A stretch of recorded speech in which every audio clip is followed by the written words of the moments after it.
this video, we're going to talk about addressable LEDs and what are some of the key differences between different types that you need to know about.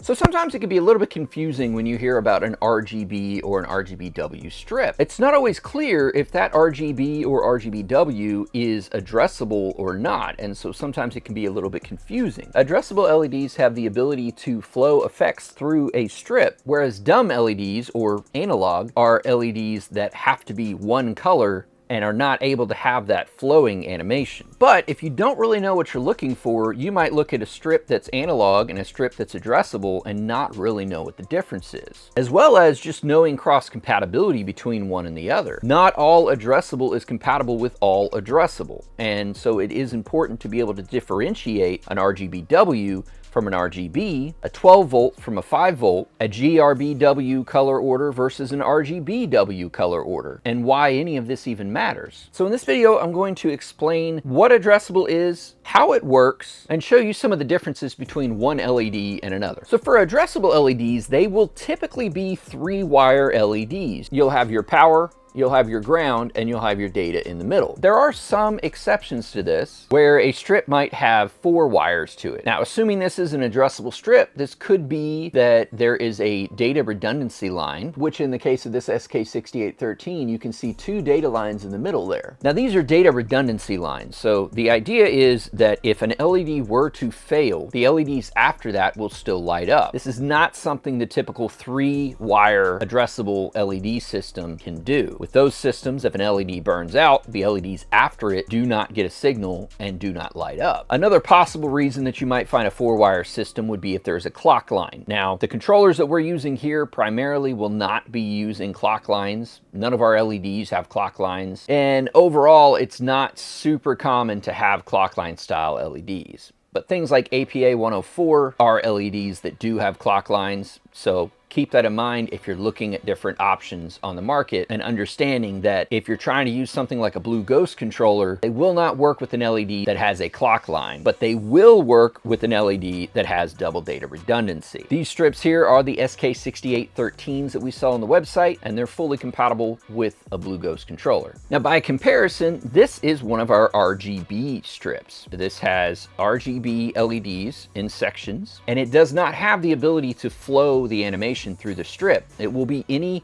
color, and every LED on here will be that same color without any ability to separate like you would with an addressable strip. You can see on the back side that you do have 4 wires, but they are labeled plus, B, R, and G, and that is for blue, red, and green, and then your power line. Another thing that you can look for that might be able to give away if it's an addressable or an RGB LED, if you look at the face of the LED itself, you'll see a very small chip that is on the face of that LED. That is the IC controller. That's the thing that translates the data coming from the controller to tell the LEDs what colors they need to be. So without that IC, it's not an addressable LED. Now, there are exceptions to that as well, like in the case of our UCS. Our UCS are analog LEDs with an IC controller on the back. Now, that IC takes the signal from your main controller, like your Blue Ghost, and it tells the LEDs what color to be. Now, you also have other options of LEDs out there, things like single color, switchback. I'm not going to cover that too much in this video, but just keep in mind there are a lot of different LEDs that do a lot of different functions, and you'll see a lot of the same terminology across all of them. Case in point, these are RGB LEDs, but so are these. But these are addressable RGB, these are analog. Now let's make it a little bit more confusing by talking about R, G, and B. So this is an LED, but in reality, there's actually 3 LEDs on the face of this LED. So for the purpose of this video, we'll call them diodes rather than LEDs. So we'll refer to the actual white chip as the LED, and the diodes will be the thing on the face of the LED. So in the case of this RGB strip, we have 3 diodes. Now from a distance, these LEDs look the same, but if you get closer to them, you'll notice a yellow section on the RGBW chip.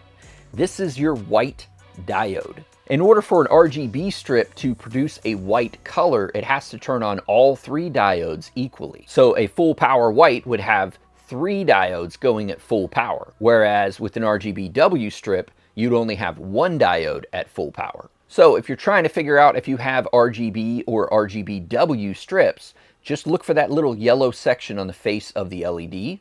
If it has it, it is probably an RGBW. Now, just because it's RGB or RGBW does not mean it's compatible with any other RGB or RGBW addressable LEDs. There are a few different things that will affect cross-compatibility between these LEDs, but the most common to consider is your color order.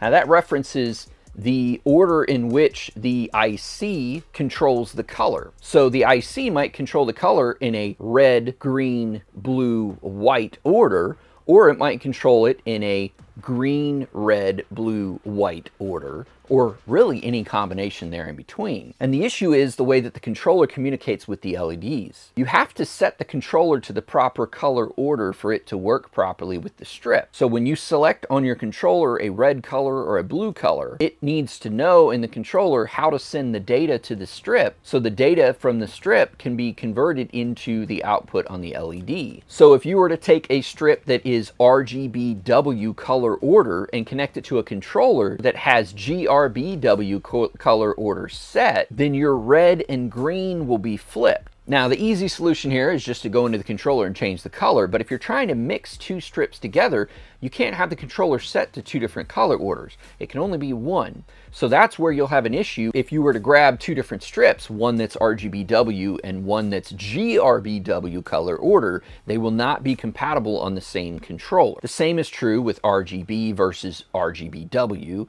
RGB with GRBW, you're not going to be able to connect both of those to the same Blue Ghost controller or an SP controller. There are some exceptions to it, like advanced controllers like the Glowcraft do have the ability to mix different colors on the same controller, but by and large, most controllers cannot do that. So another variation between strips is voltage. Some strips are 5 volts, some are 12 volts, some are 24, and even 48 and up. So while this matters for the power and ground that goes to the strip, it does not affect the data line that goes to the strip. The data line is the same regardless of what the voltage is of the strip. This is why with our LEDs, we're able to use our 5 volt SK6812s and our 12 volt UCS 2904 on the same build and not have any issues. It's important to remember that you have a power and a ground, which are the things that control your voltage going into the strip. But that green wire, your data in the middle there, that does not tie in with the power and ground sections. So if you are going to mix 5 volt and 12 volt together in the same light, you would just have to ensure that 5 volt is going to the 5 volt LEDs,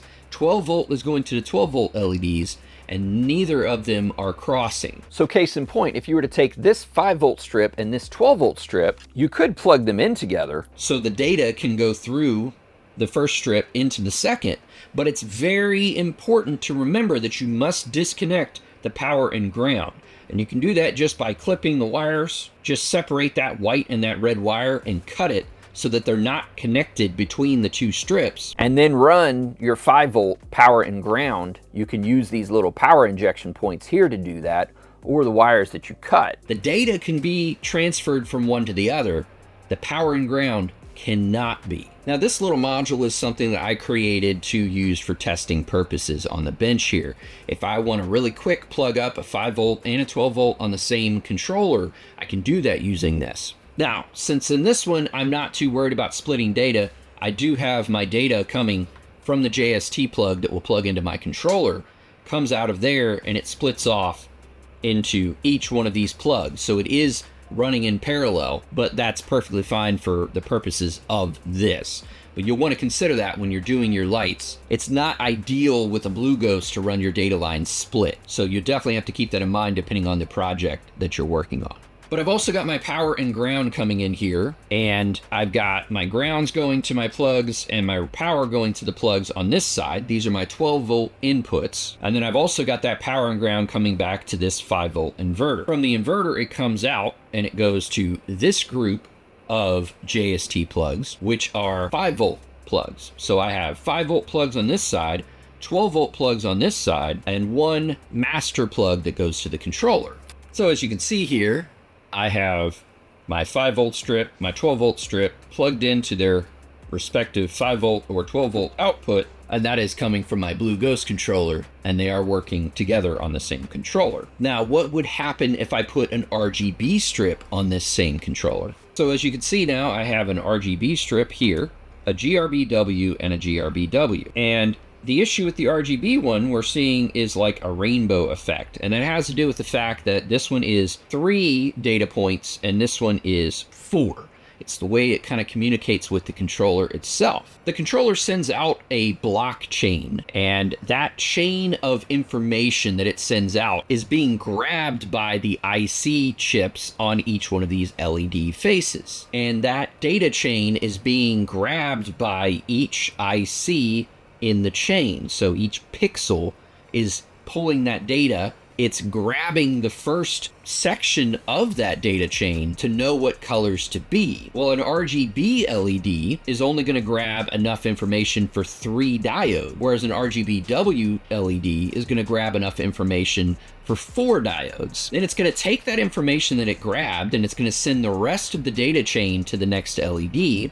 So what we see here is where with the RGB chip, it's only grabbing 3. This one is grabbing 4. Well, the controller is programmed to send out in groups of 4. So it's sending out this massive data chain with no breaks between, but the way that these chips are handling that data is different. That's why you're going to see with an RGB strip, we have this color mismatch here, where it's more like a rainbow output. And with the GRBW strips, it's grabbing it properly and you get the intended effect of what the controller's sending. Now, if I go into the app and I change that to RGB color order, then we can see the RGB strip is correct and the 2 GRBW strips are confused. So if you find that you're seeing some of this rainbow effect on a strip, check your color order, because more than likely that is the reason you're seeing a mismatch. Now, something else to consider with RGBW is that all white is not equal. There are some whites that are a more yellowish hue, and there's some that are more of a bluish hue. At Next Level Neo, we target our white to be as close to a cool white as we can. Now, one exception to that is our diffused SK6812 strips. They do have a slight yellowish hue to it, and that is due to the coating. Unfortunately, we were limited on coating options when it came to applying this level of flexibility, which means that we get a little bit of a natural white output, even though the LEDs themselves are a cool white color. It is a pretty good option depending on what you're working on, just keeping in mind that that white is going to have a slight yellowish hue to it versus what you're going to have with something like our flexible 8mm. Now, we have a ton of different LEDs in a ton of different formats, and there is no one perfect LED for every project. So it's important to understand the differences between them. And I'm going to try to do another video to go over our options when it comes to pixel density, the wideness, the differences between 12 volt and 5 volt when it comes to your pixel count. Because you got to remember, a 12 volt LED is 3 LEDs for every 1 pixel, whereas a 5 volt LED is typically 1 LED for every 1 pixel. So that will affect the flow rate as well, and that's something to consider. So we'll cover that in another video. So if you want to see it, make sure you subscribe so you don't miss that video when we drop it. And also check out nextlevelneo.com to see some of the different options that we have on the website when it comes to addressable. Thanks for watching.